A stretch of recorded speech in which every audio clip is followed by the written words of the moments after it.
Welcome to my first ever build video of Nioh 3.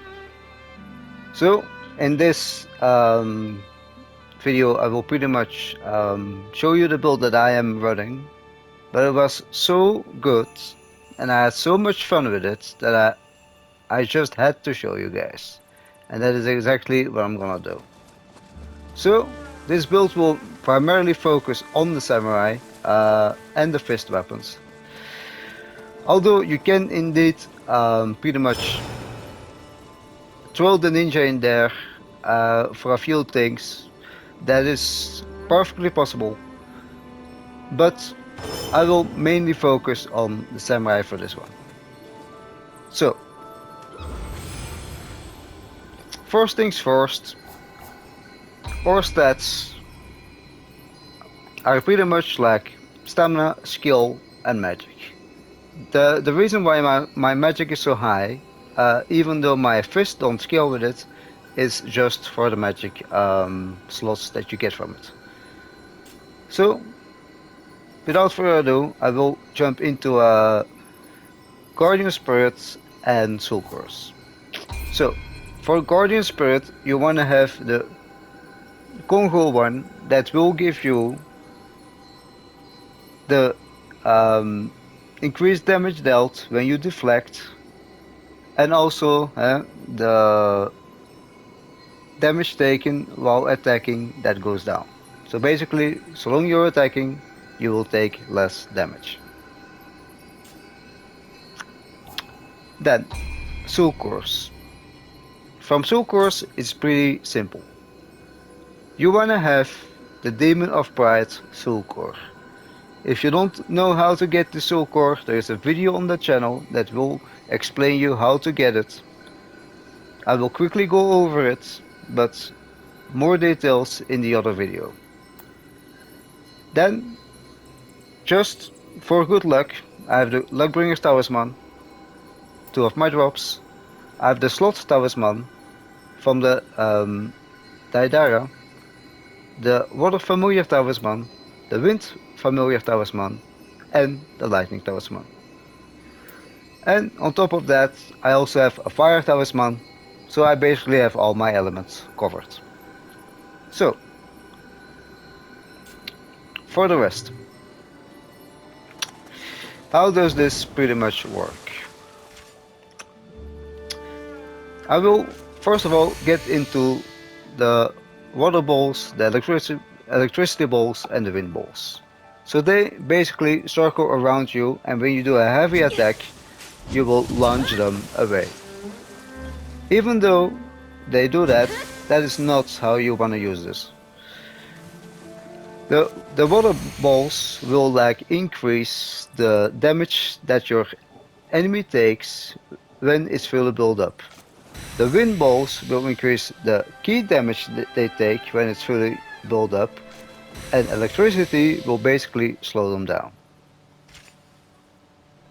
And then of course, like I said, the Slot Talisman to slow them down further, and the Fire Talisman just to empower your fists. That is how it works. So, that pretty much being said, what skills do we have? We'll go to skill management. I will primarily as well get in like most of the things you can choose here. I will primarily get into the samurai skills, because that is the ones that are important. How do you get more skills? It's basically like picking up items, picking up chests. Like every item you see, every chest you see, pick them up, and the chance that you have everything that you need here will be way bigger. So, the first talent that I went is Unshakable. This reduces the damage taken while I attack by 10%. Together with my Guardian Spirit, I'm already at 21%. Then you wanna go for double edge arts. So, when your art proficiency is active, your material art will do 20% more damage, but you will take 30% more damage. Do in mind, with the 20% damage reduction that we get from this, plus our Guardian Spirit, we only take 10% extra damage. Then you want to go for Resilient Arts. Increase the damage dealt by strong attack and material arts by 8% while art proficiency is active. So instead of like 20%, you will do 28% increased damage when your art proficiency is active. And then, last but not least, you want to go for Fireball Wind. Increase melee damage dealt to enemies affected with status ailments. Since this build pretty much works about pretty much any status ailment that you can put onto your enemy, this will like be amazing. You put a status ailment on your enemy and you're already doing the increased damage. So, without further ado, weapons and armor. And I just see that I missed 1 point, but that will be fine. I will change that in this video. So you basically want to go for any fist weapon. I am a little bit lucky here that I get inbuilt paralyzers on it. But you want to basically go for any fist weapon that you have. The best one that you have, just equip it.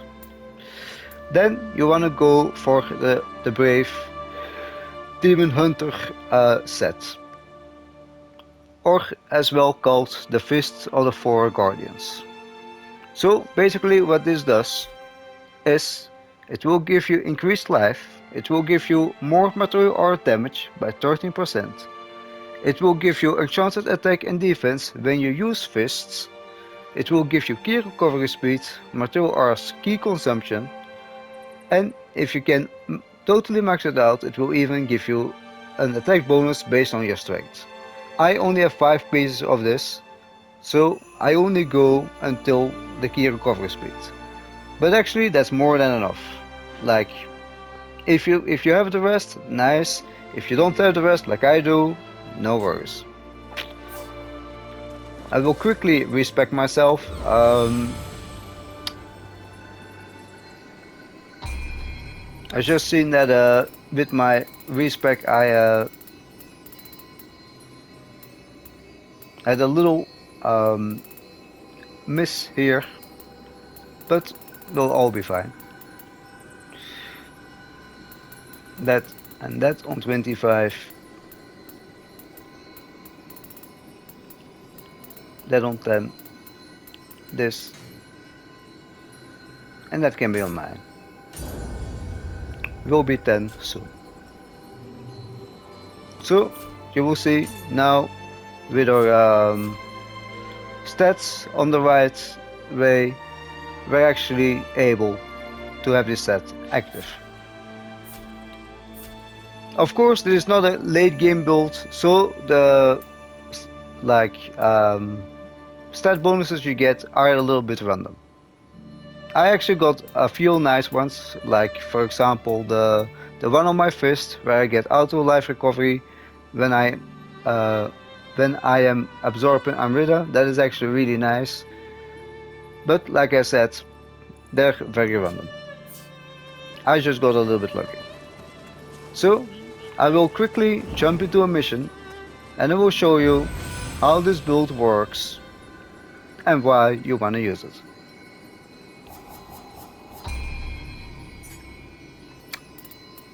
So for this we will use the mission called the 4 Heavenly Kings.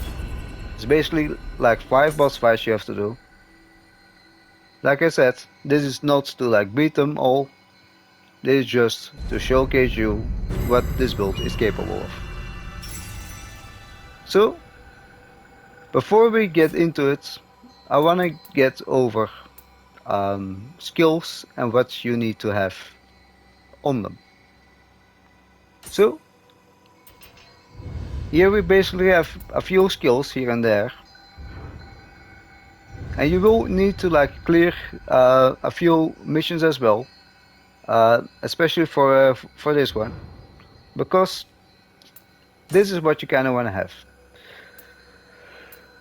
On the high stance, you can kind of go wherever you want, but I like to go for Limitless. Limitless is a very powerful fist attack, but it is slow.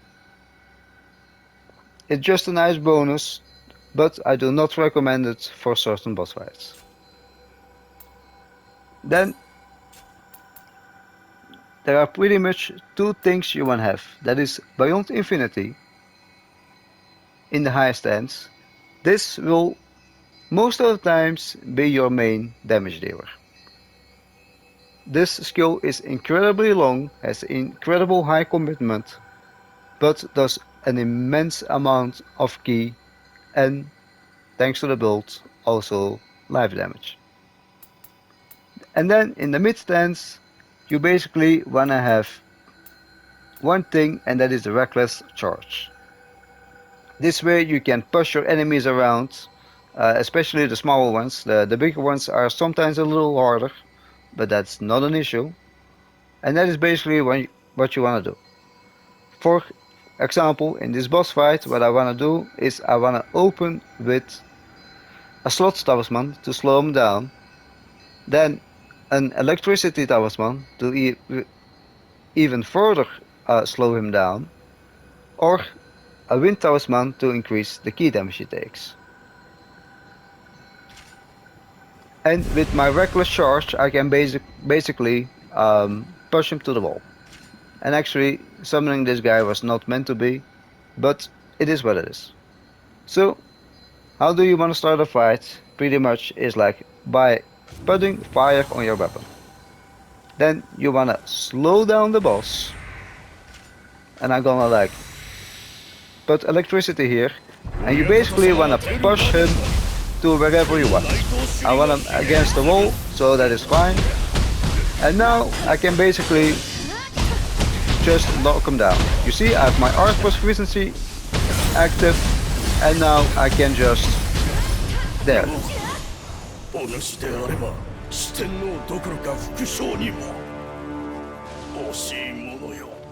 Same thing, second boss, equip the fire, equip the lightning balls, and push him to the wall.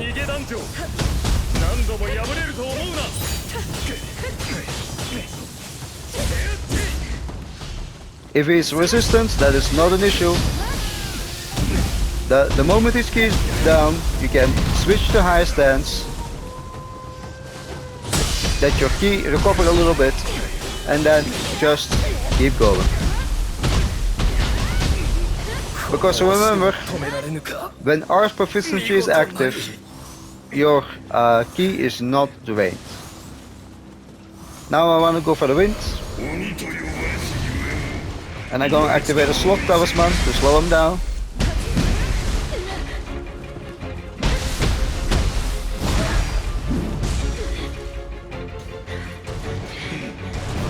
Yokais can sometimes be a little harder, depending on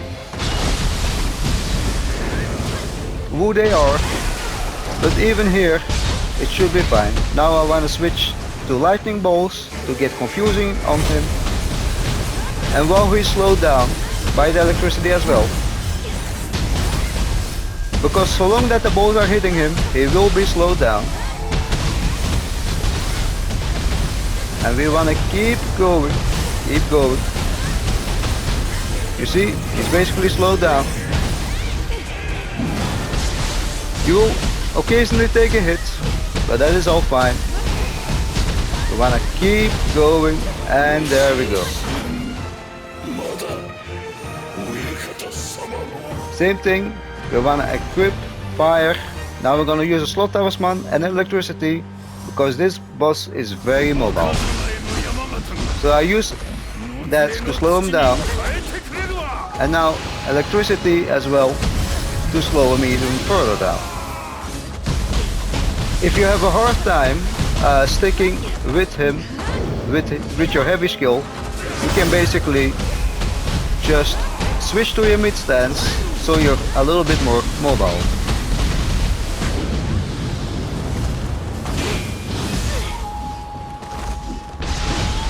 Sometimes you will need to back off to heal.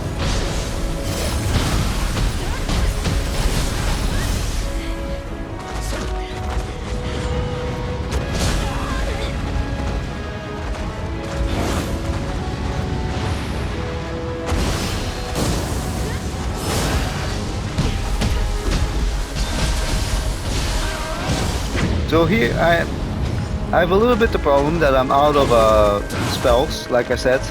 This is also the fourth boss fight already. So basically what I now want to do is switch to my mid stance, so I'm a little bit more mobile, and just push him around a little bit.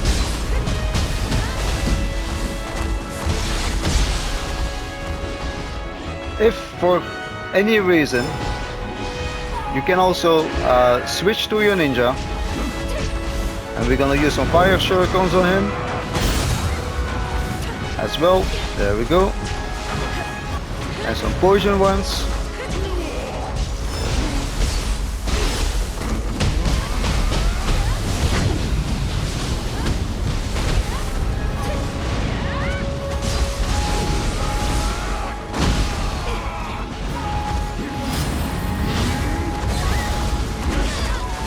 I got unlucky there, but it's all fine.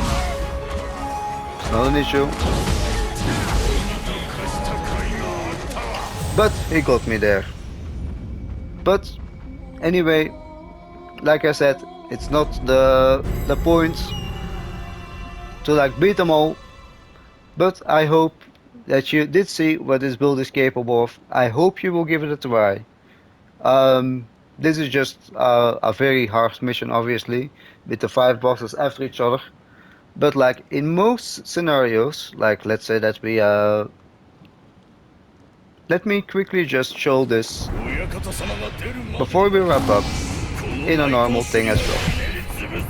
So I'm just gonna quit this mission real quick.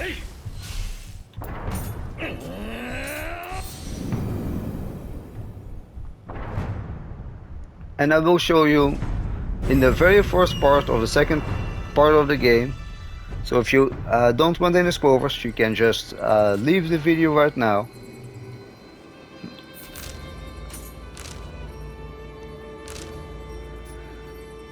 But I will basically go to here and show you how this basically works in the open world as well.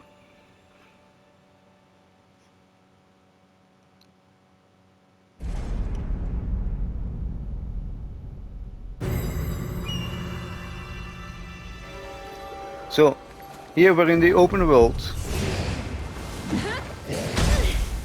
and like in the open world, I would recommend you that you stay most of the times in mid stance.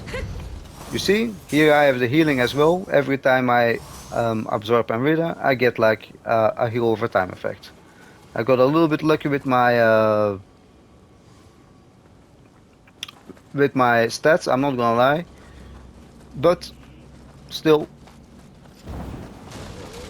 Basically, like smaller enemies, like humans, you can just push them around like that.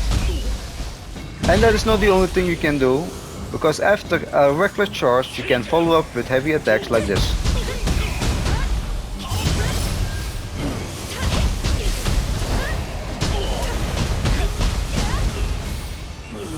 You see, and even though the mages can be annoying, but I need to watch my stamina, obviously.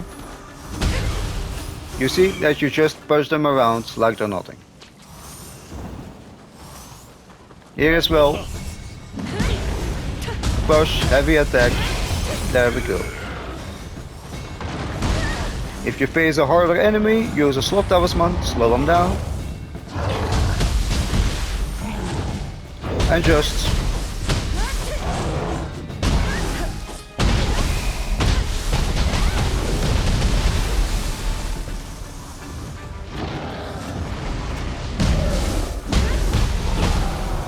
there we go. I'm used to having my two heals kinda, but I don't have that anymore. Here is like another annoying enemy, like the Gakis. Imagine that you don't have slot talismans anymore. You can basically go for electricity and just stay near him for a little bit until electricity is built, and you will see it will slow him down too. You see, and even though he's a big yokai, I'm just pushing him around like he's nothing.